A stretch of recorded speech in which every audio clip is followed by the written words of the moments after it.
Many ancient cultures shared similar beliefs in a sacred place in the north, often described as a harmonious paradise. The Norse would call it Agartha. For Hindus, it's referred to as Paradisia. The Greeks knew it as Hyperborea. The Celtics called it Avalon. Buddhists call it Shambhala, and in the Bible, it's referred to as the Garden of Eden. That's just a few of the names. In fact, this place has been dubbed the Land of 1,000 Names. At the center of this paradise is the Axis Mundi, also called the Cosmic Axis, World Axis, World Pillar, Center of the World, and World Tree. This is said to be the connection between heaven and earth. Here is the Norse depiction. We have Yggdrasil, which is the Tree of Life. This is Mount Meru, from Buddhist, Jain, and Hindu cosmology. It's a central world mountain that reaches high into the heavens, and resting above it is the North Star. In the Mayan cosmology, there is a central pyramid. Same theme with the Inca cosmology and the Navajo cosmology. So you get the idea, and of course this is fascinating on its own, but here's where it gets crazy. In the 1500s and 1600s, many maps were made that depicted 4 large islands in the Arctic region surrounding the North Pole. The most popular map with these Arctic landmasses comes from 1595 by Gerardus Mercator, where we can see a large black mountain called the Rupus Nigra, surrounded by a great whirlpool into which 4 powerful rivers flow. These rivers divide a massive landmass into 4 distinct islands. These islands were said to have been written about in great detail in a lost book from the 14th century called the Inventio Fortunata, which itself also references much older and similarly lost work. Suddenly, in the mid-1600s, all traces of the 4 Arctic lands, the Central Mountain, and the whirlpool had vanished, not to be seen on any map thereafter. Currently, we are told that there is no land at the North Pole, but instead, a floating ice sheet that expands and contracts from season to season. Here's a short clip from a documentary claiming to be going to the North Pole. Arriving destination, 15 feet, 12, 10,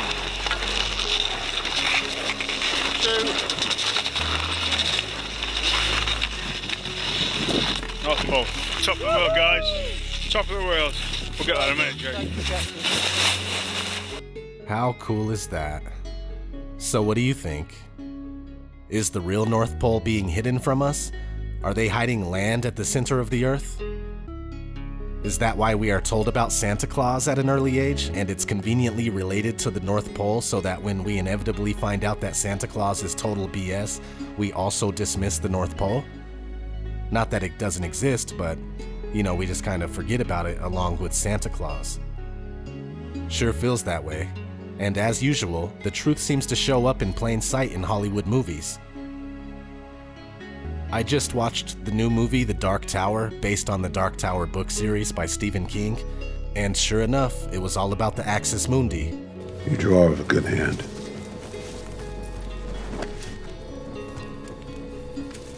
I just don't know what this is. It's a map. My father showed me a map like this once.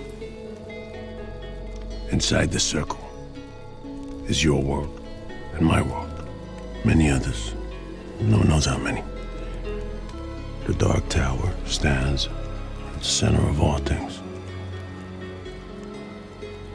And it stood there from the beginning of time.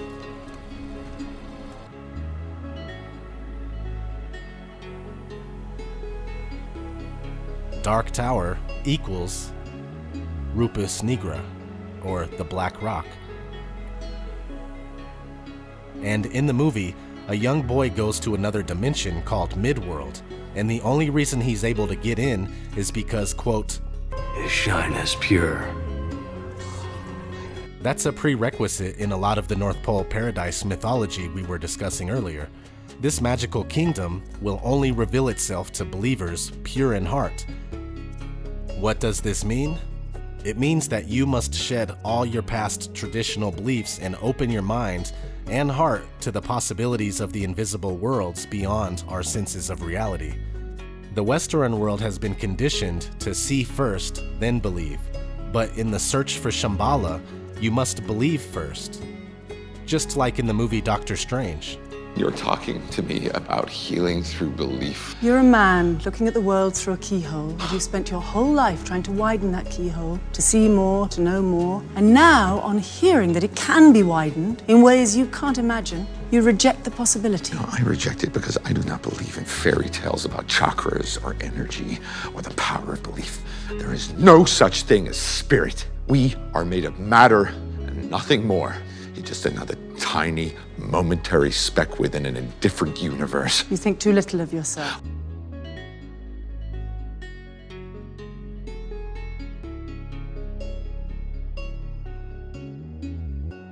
In the Wonder Woman movie, the guys are on the ocean, it's dark and foggy, then suddenly they poke through to see a beautiful hidden land.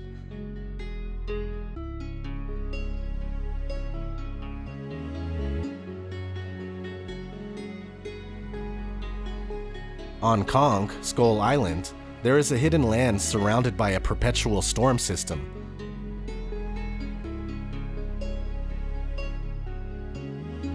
When the people finally get there by way of helicopter, you can see the Aurora Borealis. So there we have a hidden land in the Arctic connection.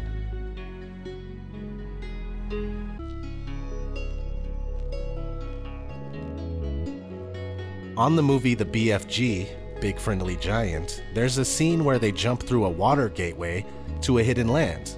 And again, we see the Aurora Borealis in the scene.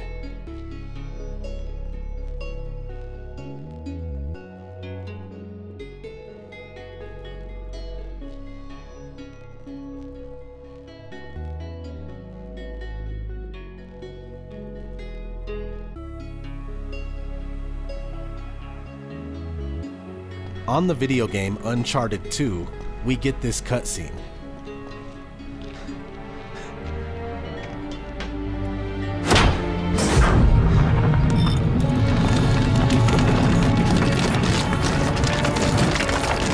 Whoa. That's amazing. Chloe, I know where that is. Let me use your bag. Which means...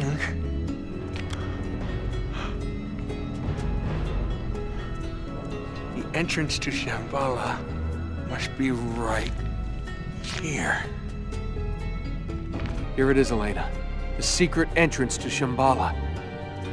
In the movie The Golden Compass, there is a magical dust at the North Pole that connects the world to a parallel universe.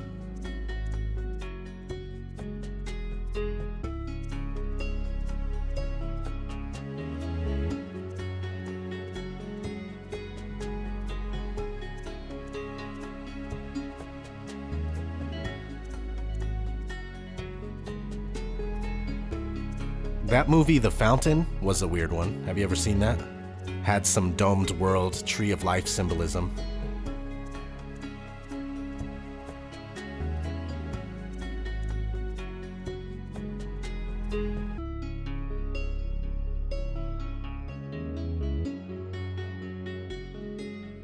Here's one that I didn't catch until recently, but during the credits, the end credits of the first Thor movie, it has the mountain reaching the heavens, depicted in the Yggdrasil Norse Tree of Life cosmology. Of course, that one is easy. Thor is obviously full of Norse concepts.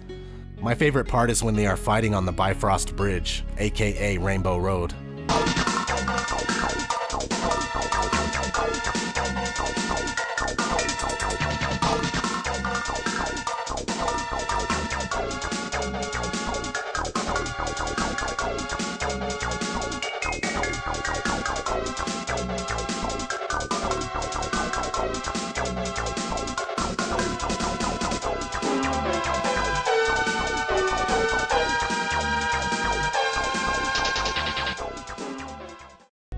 If you don't get the joke, then you need to play some Mario Kart.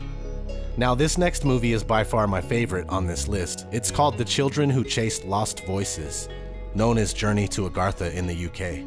It is said to be a place where any kind of wish can be fulfilled, even resurrecting the dead.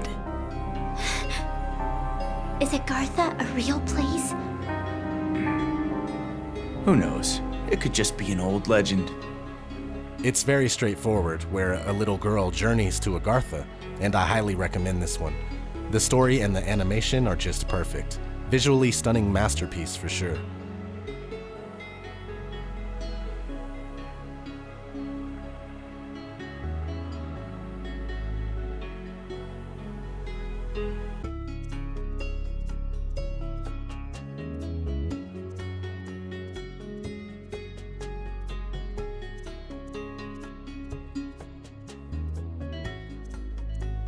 So I'm gonna get out of here. Hope you enjoyed this video, and I have to say that I barely scratched the surface on this.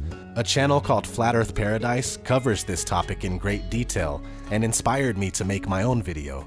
I'll have a link for his channel in the description. Thanks for watching. And from there, I went to the middle of the earth and saw a blessed, well-watered place, which had branches which remained alive and sprouted from a tree which had been cut down. And there I saw a holy mountain, and under the mountain, to the east of it, there was water, and it flowed towards the south. And a river went out of Eden to water the garden, and from there it was parted and became 4 heads.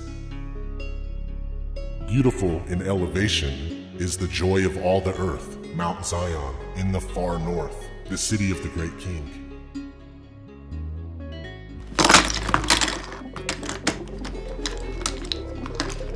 What's exciting about this? Well, they're all facing north, right?